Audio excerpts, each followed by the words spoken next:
Det er blevet tid til podcast. I år er det 100 år siden, at Danmark solgte de vestindiske øer til USA. Det var der, vi som land fik sat et punktum for et grusomt kapitel i vores historie. I denne anledning har vi fået besøg af historikeren Maja Toft. Og Maja, du har jo speciale i historien om slavehandlen på de dengang dansk-vestindiske øer. Kan du sige lidt om, hvornår eller hvordan den her slavehandel den blev ophævet? Jamen på de dansk-vestindiske øer, der blev slaveriet ophævet i 1848 af generalguvernøren Peter von Scholten. Men det var ikke fordi, at slavehandlen var slut, for i 1917, da øerne de blev solgt til USA, der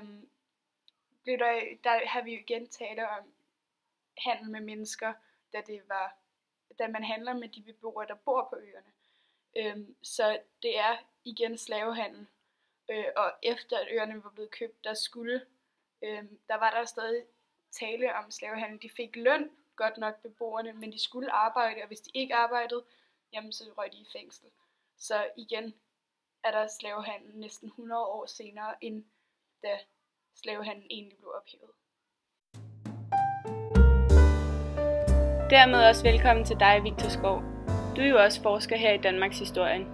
Kan du fortælle os om et andet eksempel på den her slavehandel, efter den blev ophævet i 1848? Jo, Tivoli købte i 1905 to børn fra øen St. Croix. Disse to børn, Victor Corneliens og hans lille søster Alberta, skulle stå på en udstilling om de danske kolonier, hvor de skulle repræsentere de danske vestindiske øer. Så her er der tale om slavehandel, mange år efter det er ophørt. Vi har dykket ned i gamle arkiver og har fundet en lydfil af selveste Cornelis, som udtaler sig om den her omvæltende situation, det var for ham og Alberta at blive bragt til København fra St. Croix i 1905. Så det synes jeg lige, vi skal høre. Vi kom til København i 1905, og der var lige netop i det år arrangeret en koloniudstilling, hvor man ønskede at vise de daværende danske eller københavnere, at Danmark alligevel ikke var så lille, som man efterhånden synes, det var blevet. Så var der en gruppe af mennesker, der ville opmuntre de danske, og vise dem, at vi havde alligevel noget endnu. Vi havde jo Færøerne, vi havde Island, vi havde Grønland, og vi havde de vestindiske øer.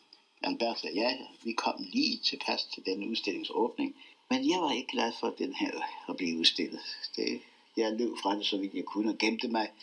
Men man fandt mig jo frem, og så måtte man foranstalte noget ekstra ordinært, og det gjorde man ved at anskaffe et bur. Og det bur anbragte man på den vestindiske afdeling, og så blev Albert og jeg puttet ind i dette bur, og så kunne folk jo komme og se til os. Og det var så alt fra denne uges podcast. Vi ses igen i næste uge.